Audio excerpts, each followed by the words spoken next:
gracia y el amor de Dios esté con todos ustedes. Vamos a considerar cuál es el diseño de Dios, ese diseño que se distorsiona y que se ha distorsionado en el tiempo, ¿sí? Y que Dios, el Espíritu Santo, hoy ha querido renovar, ha querido restaurar, ¿sí? El ministerio apostólico, porque se hace difícil y se ha hecho difícil en algunos niveles, ¿sí? En algunos lugares para la restauración de este ministerio, ¿sí?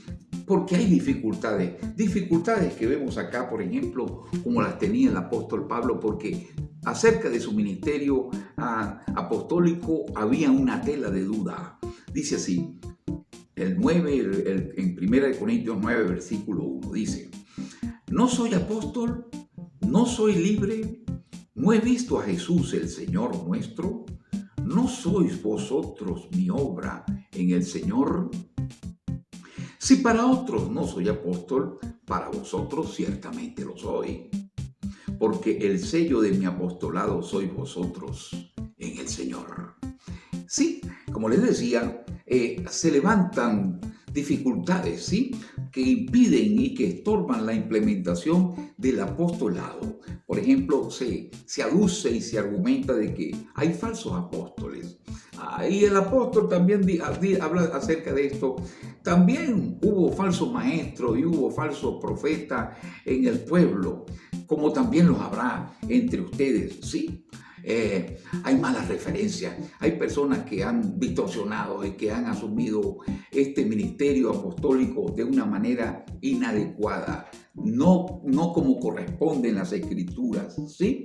Más el hecho de que existan esos personajes no autoriza para uno decir que no hay apóstoles o que uno se cierre a lo que es implementar el ministerio apostólico y montarse en esa reforma apostólica que forma parte de esa reforma protestante en la cual el Espíritu Santo sigue impulsando a la iglesia con el propósito de que ésta tenga una funcionalidad más eficiente, porque fue Dios el que puso en la iglesia primeramente apóstoles y fue Dios el que dio el diseño y fue Dios el que puso estos peritos arquitectos, ¿sí?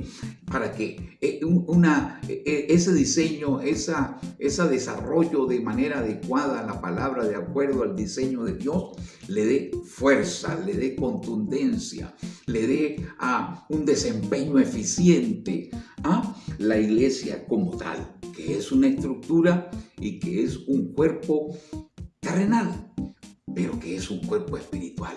Es terrenal, pero es celestial. Y como tal, tiene un diseño diferente y tiene un gobierno diferente. Y vamos a hablar un poco de esas cosas, ¿sí? Se levantan conceptos teológicos errados, ¿sí? Que ya no hay apóstoles. Incluso hay de los más descabellados. Porque, por ejemplo, una vez escuché a una persona decir: no, es que Pablo fue el último apóstol. Porque él dice: yo no soy digno de ser llamado apóstol porque perseguía a la iglesia de Dios. Y dice: a mí como el último de todo, como un abortivo. Pero recuerde que allí viene hablando el Señor, es de el último a quien le apareció el Señor Jesús. Debemos leer con cuidado las cosas. Y estas son cosas que se predican y que se han enseñado que no tienen sentido, ¿sí? Porque no se está hablando acerca de que Pablo fuera el último apóstol, sino que fue el último a quien el Señor se le presentó o se le reveló, se le presentó delante de él y le hizo aquel llamado, ¿sí? Hay estructuras eclesiásticas instituidas, ¿sí? Que son inadecuadas, ¿sí? Por ejemplo, donde el gobierno se le ha entregado a una figura como un superintendente, como un presidente, y ese presidente cíclicamente se nombra a otros, se hacen unas elecciones, dura por 2 años y se establece la democracia, incluso se ponen diferentes candidatos para ver quién va a ser el que va a dirigir la iglesia, y se hacen incluso planchas, y porque yo voy a ser el presidente, y va a ser el vocal, y va a ser el otro, y va a ser el otro, y así se ha distorsionado el diseño de Dios. Reconozcámoslo. Y se ha distorsionado con esas estructuras, ¿sí? Esas estructuras Y esa puja por, que es otro aspecto, ¿sí? Una puja por la autoridad. No quiere reconocerse el ministerio de los apóstoles porque las personas piensan que entonces ellos no van a tener oportunidad y que va a haber una persona autoritaria que va a permanecer allí. Bueno, Dios fue el que puso primeramente apóstoles. Y si Dios hizo ese diseño, ¿quién puede hacer uno mejor? Nadie, obviamente, ¿sí? Entonces, pero se hacen otros diseños y hay un empeño en que ese diseño se mantenga, ¿ok? Y todo esto y esta puja es porque el ministerio apostólico requiere permanencia, es innata en él, esa permanencia, ¿sí? Entonces, bueno, vienen todas esas contiendas, ¿sí? Y algunas veces se cede algún espacio y se hace un cambio de nombre. Bueno, ahora no vamos a llamarle superintendente ni presidente, llamémosle apóstol, ¿sí? Ok, le llamamos apóstol, pero los procedimientos en la iglesia, en la institución, en el concilio, qué sé yo, en todos los nombres que tienen, ¿sí? Siguen siendo los mismos, sigue siendo la misma democracia, sigue siendo colocando nombres allí humanamente y colocándole figuras terrenales. Recuerde que sabemos que la iglesia es terrenal, pero es celestial, ¿sí? Figuras terrenales administrativas para que dirijan a la iglesia. Entonces estas son cosas que estorban la implementación del ministerio apostólico. Y bueno, si nosotros queremos darle un poco de más entendimiento a esto, pensemos en lo que es el gobierno bíblico, ¿sí? El gobierno bíblico legítimo de la iglesia, como punto número 7. El anterior era el número 6, ¿sí? Ya lo leímos, ¿verdad? Muchas veces. Dios puso en la iglesia, en capítulo 12, versículo 28 de Primera de Corintios, primeramente apóstoles, ¿sí? Pero hemos visto y vemos en la iglesia hoy en día diferentes tipos de gobierno. El gobierno episcopal, ¿sí? El gobierno presbiteriano, el gobierno congregacional, ¿sí? El episcopal, donde hay una persona que dirige todo, que manda todo, que en fin. Y en el otro hay un presbiterio o un consistorio o una junta directiva, ¿sí? Que digamos es la que gobierna la iglesia. Y en otro se asume una figura congregacional completamente, ¿sí? Donde la iglesia hay que consultarle todo lo más mínimo para comprar hasta algunos artículos de limpieza. Hay que reunir a la iglesia. Bueno, todas esas formas ha tomado la iglesia, ¿ok? Y a veces esos ministerios o esos presbiterios o esos consistorios o esa junta directiva invaden el terreno del pastor y muchas veces lo remueven, no lo dejan pastorear o si no lo hace la congregación. En fin, querido hermano, en verdad han sido disfuncionales, ¿sí? La iglesia tiene que volver a su diseño original. La iglesia debe volver a su gobierno apostólico, un gobierno apostólico en el Espíritu Santo, ¿sí? Porque se dice, no, pero es que así eligieron a Matías. Bien, eligieron a Matías, allá empezando el libro de los Hechos, ¿sí? Era la fórmula que ellos tenían y les echaron suerte y la suerte cayó sobre Matías, ¿sí? Que estaba puesto frente a otro candidato allí y la suerte cayó sobre él.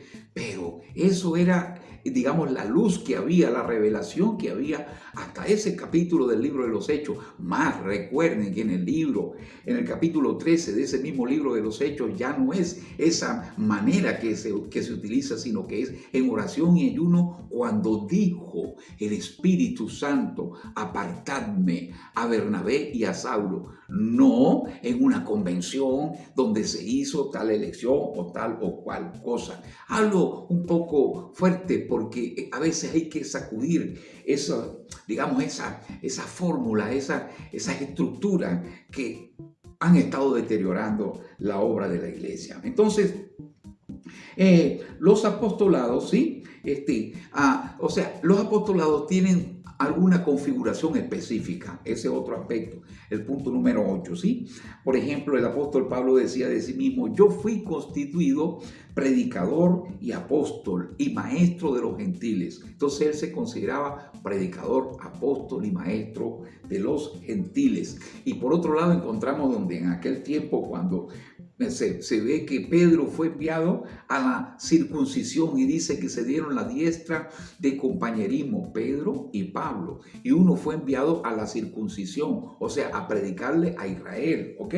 Y el apóstol Pablo recibió el evangelio de la incircuncisión, o sea, llevar el evangelio a los gentiles, a las naciones, como de hecho lo hizo. Entonces uno tenía una configuración, otro tenía otra configuración. Así hoy en día un apóstol puede ser más maestro, otro puede ser más fundador, otro puede ser más, qué sé yo, asesor, otro puede ser, tiene señales de milagro y todas esas cosas. Bien, entonces toman diferentes formas, ¿sí?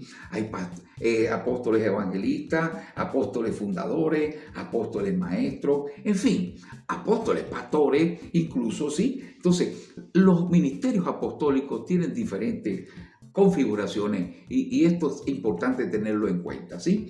Finalmente, en el punto 9, vemos que Pablo fue el gran apóstol, ¿sí? El gran apóstol de la iglesia. Hubieron 3 grandes apóstoles, ¿sí? Pedro, Juan y Pablo, ¿sí? Pedro, Juan y Pablo.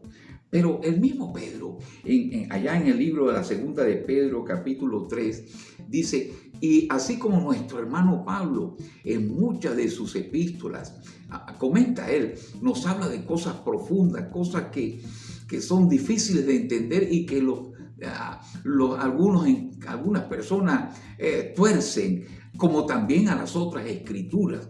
Y eso le da un rango de escrituras a aquellas epístolas, aquellas palabras que enviaba por el Espíritu Santo el apóstol Pablo, ¿sí?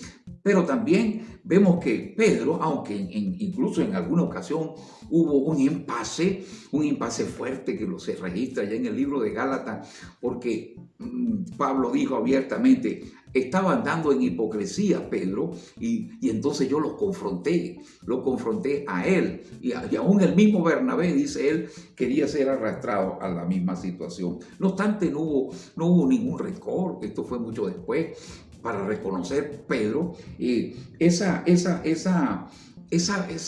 connotación, esa jerarquía que tenía Pablo como el gran apóstol, ¿sí? El gran apóstol que defendió a la iglesia, que llevó el evangelio a las naciones lejanas, a los lugares más recónditos, ¿sí? De aquel entonces, digamos, a pie, a caballo, en barco, por mar, por tierra, en naufragio, en vivencias, ¿ok? Pero ese evangelio lo iba llevando el gran apóstol Pablo, ¿en qué? En sabiduría y en poder. Él decía, el Cristo que yo predico es sabiduría y poder de Dios, ¿ok? Y esas epístolas de él eran epístolas doctrinales que debían ser distribuidas, pero aparte de sus epístolas, dice la Biblia que Dios hacía milagros extraordinarios por manos de Pablo. Entonces era un evangelio de palabra, de sabiduría, de magisterio, pero también de poder. Bueno, esa era la gracia del apóstol Pablo, que fue el gran apóstol sin duda, ¿sí? Y se enfrentó a situaciones terribles, como decía, ¿sí? Tormentas, acosos, persecuciones, lo apedrearon varias veces, le dieron con vara, lo atormentaron, padeció hambre, en fin, tantas cosas, ¿sí? Que le dan ese prestigio, ¿sí? Del gran apóstol. Entonces, podemos decir todas estas cosas en cuanto al ministerio apostólico, pero ya finalmente quiero enfatizar que el diseño de Dios se va distorsionando en el tiempo, y es obvio que hoy en día se ha distorsionado mucho, ¿sí? Si buscamos el modelo original en el Nuevo Testamento, vemos que hay una distorsión. Entonces se necesita que un Ezequías, un Josías, un Esdras, un Nehemías se levante para que sea vuelta vuelto esto a su diseño, a su forma original, que es lo que significa la reforma y que fue a lo que se abocó Martín Lutero con respecto a las escrituras, pero después los anabautistas con respecto a la forma de bautizar correctamente, y así otros y otros y otros. Dios ha venido usando para volver a su iglesia a ese diseño, a ese diseño original, y que el apóstol funcione como lo que es el perito arquitecto, la persona que conoce el diseño y que puede llevar a la iglesia a ese tiempo de victoria. Que Dios les bendiga. Esto ha sido el Ministerio de los Apóstoles.